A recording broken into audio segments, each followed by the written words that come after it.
condemn this flagrant violation.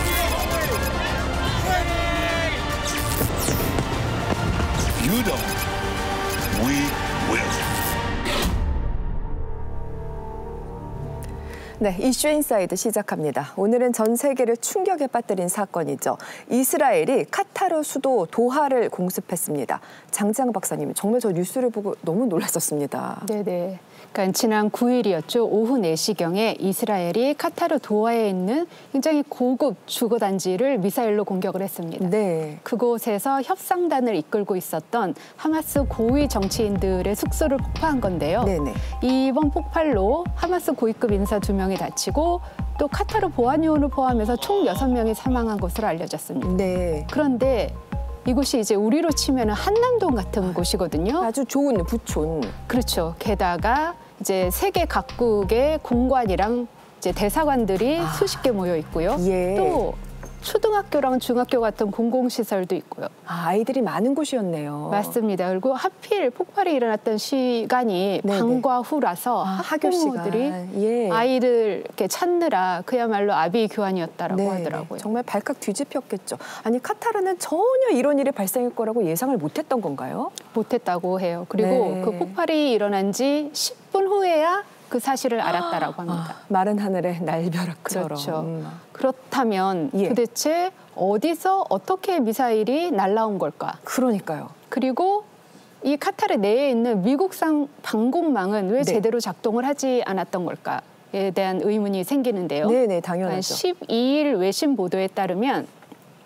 이스라엘 전투기들이 네. 아라비아 반도의 서쪽에 있는 홍해로 날아갔고 거기서 공중발사 탄도미사일을 즉 아주 높은 궤도로 발사를 했다라고 합니다. 높은 궤도로. 네네. 네. 그리고 거의 우주 쪽으로 발사를 해서 목표 지점으로 이렇게 떨어지도록 했다라는 건데 예. 이렇게 되면 이제 아라비아 반도에 있는 사우디아라비아 등의 영공을 침범했다라는 비난에서 피할 수 있고 게다가 방공만도 피할 수 있었다는 것이죠. 아주 치밀했네요.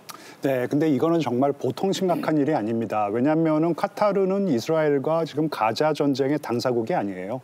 오히려 지금 전쟁을 중재하려고 하고 있는 이 휴전 협상을 이끌고 있는 중재국입니다. 그렇죠. 이 외교의 기본 원칙 중 하나가요. 이 중재국은 적대 행위로부터 보호를 받는다라는 것이에요. 아하. 또 국제법에 의하면 이 교섭이나 외교 임무를 수행하는 국가를 절대 공격해서는 안 된다라는 것이고요. 네. 근데 이걸 다 어겨버린 것이에요. 그러니까 외교와 국제법 자체를 그냥 공격해버린 것이고요. 이 카타르의 주권을 정면으로 침해한 그런 행위라고 생각합니다. 정말 심각한 사건이군요. 도대체 그렇다면 네타냐후 총리는 무슨 생각으로 이런 도발을 저지른 걸까요? 네타냐후가 이번 카타르 공습을 미국 9.11 테러에 빗댔습니다. 맞습니다. 바로 이틀 전이 911이었잖아요. 네, 올해 벌써 24주년인데요. 네. 당시 미국은 미국 테러와의 전쟁을 선포하고 아프가니스탄에서 탈레반을 축적하고 파키스탄에 숨어있던 오사마 빈 라덴을 사살했습니다. 네.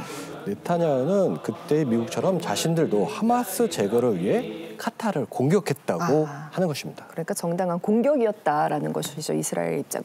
뭐 계속 싸우겠다는 의지로 느껴지거든요. 네, 제 생각에는 네타냐후는 휴전을 원치는 않는 것 같습니다. 아, 그래요? 예, 정확히는 이제 전쟁, 특히 이제 지상전을 통해서 가자 지구 전체를 점령하겠다라는 것이 예. 목표가 아닐까라고 생각이 들고요. 네. 이 공습이 있기 4일 전에 사실 트럼프가 하마스를 향해서 마지막 경고라고 하면서 휴전 협상을 하라는 이제 최후 통첩 압박을 했습니다. 네. 그래서 카타르는 하마스를 적극 설득을 했고요. 하마스 협상단도 이를 굉장히 적극적으로 긍정적으로 생각을 하고 있었던 차에 바로 네타냐후가 이거를 걷어차 버린 거죠. 찬물을 끼얹어 버렸다. 네네. 예. 근데 사실 이렇게 휴전 협상이 진전이 돼가고 있던 시점에 이스라엘 측, 특히 네타냐후가 이렇게 판을 엎어버리는 것이 처음은 아니었습니다. 아, 그래요. 지난 1월 달에 이스라엘과 하마스가 정말 어렵게 성사시킨 3단계 휴전 협상안이 기억이 나시나요? 네. 알 것 같아요. 그것 역시 2단계 휴전 협상을 이스라엘 측에서 거부를 하면서 이게 무산이 돼버렸던 적이 있었죠. 네네, 맞아요. 진짜 그러고 보니까 중요한 순간, 결정적인 순간이 이렇게 탁 엎어버리는 이스라엘이네요. 저는 이 질문을 안 할 수가 없는 게 정말 미국이 이스라엘의 이런 계획을 전혀 몰랐을까요? 조금 의심스러운 부분이 있죠. 왜냐하면 당연하죠. 카타르는 정말 중요한 미국의 우방국 중에 하나입니다. 맞습니다. 그리고 중동 최대 규모의 미군 기지인 이 알 우데이드가 이번 공습 지역에서 불과 30km 떨어진 곳에 있어요. 네. 그런데 미국이 이스라엘 공습을 정말 모르고 있었다. 조금은 납득하기 어려운 부분이 있는 것이죠. 네. 근데 이제 트럼프가 이랬어요.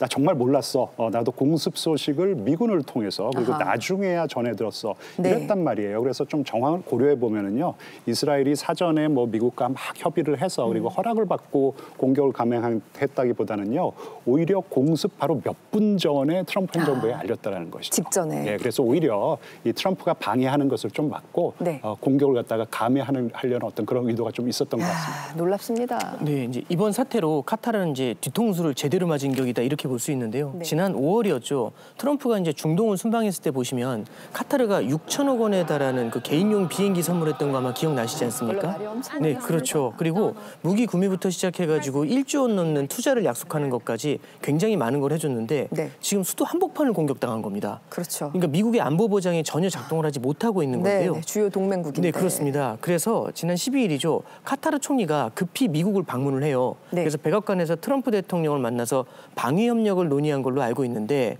향후 이제 비슷한 일이 재발되는 걸 막기 위함으로 보입니다. 네. 구체적으로 이제 어떤 내용이 나올지 좀 더 지켜봐야 될 것 네, 같습니다. 알겠습니다. 그리고 지금 뉴욕에선 유엔 총회가 열리고 있습니다. 그렇다면 공습도 그렇고 가자 전쟁 관련해 나오는 이야기들이 좀 있을까요? 네, 바로 어제 유엔 총회에서 이스라엘과 팔레스타인의 두 국가 해법에 촉구하는 결의안이 압도적인 찬성으로 채택이 됐습니다. 그랬군요. 물론 이스라엘과 미국은 반대표를 던졌지만 유럽 내 이스라엘 최우방국인 독일은 지난달 이스라엘의 군사장비 수출을 중단한 데 이어서 네. 이번 결의안에도 찬성표를 던졌다는 게 상당한 의미가 있다고 볼 수 있습니다. 네. 그러니까 이번에 이제 보니까요. 이번 총회 때 보면은 영국이랑 프랑스, 캐나다 그리고 호주하고 벨기에까지 팔레스타인을 처음으로 이제 국가로 인정하겠다. 이제 이런 와. 예고를 한 상황입니다. 네, 네. 그러니까 사실상 국제 무대에서 이스라엘이 좀 고립이 되는 그런 형국 이런 게 아닌가 싶습니다. 네, 네. 제가 보기에도 정말 이 정도로 이스라엘이 고립된 적은 거의 처음 있는 일인 것 같거든요. 그렇죠. 그러니까 사실 국제사회도 하마스 축출에는 다 동의를 하거든요. 네, 네. 그리고 이번 유엔 결의안에도 팔레스타인 국가 수립의 출발 조건은 하마스 축출이다라고 아하. 처음으로 명시를 하고 네, 있어요. 네. 하마스는 척결해야 한다. 네네. 네. 그래서 이만큼 휴전에 한층 더 가까워진 것인데 이스라엘이 이 기회를 저버린 것이죠. 진짜 걷어차버렸네요. 네. 게다가 네타냐후 총리가 심지어는 지난 11일에 이런 선언까지 했습니다. 앞으로 팔레스타인 국가 수립은 일어나지 않을 것이다. 절대 없을 것이다. 그리고는 서한 지구에 있는 불법이죠. 유대인 정착촌 확대 안에 서명까지 합니다. 네, 맞습니다. 이제 다음 달 10월이면 아. 가자 전쟁이 일어나는 지 2년째가 되거든요. 네. 정말 그간 사람들이 너무 많이 죽었고 맞아요. 가자 지구는 그야말로 지옥이 됐고 또 네. 이스라엘 인질 40명이 아직 돌아오지를 못하고 있습니다. 예, 예. 최근 들어서 이제 국제기구가 정말 너무 유명무실한 거 아니냐 이런 평가들이 많은데 부디 이번 기회에 평화를 찾는 길을 알게 되기를 바랍니다. 네, 정말 국제사회가 힘을 모아줬으면 좋겠습니다. 정말 국제법도 또 외교도 무시한 채 전쟁의 공포를 확산시키는 이스라엘 네타냐후 정권의 모습을 보고 있는데요. 과연 국제사회가 어떤 해법을 내놓을 수 있을지 지켜봐야겠습니다.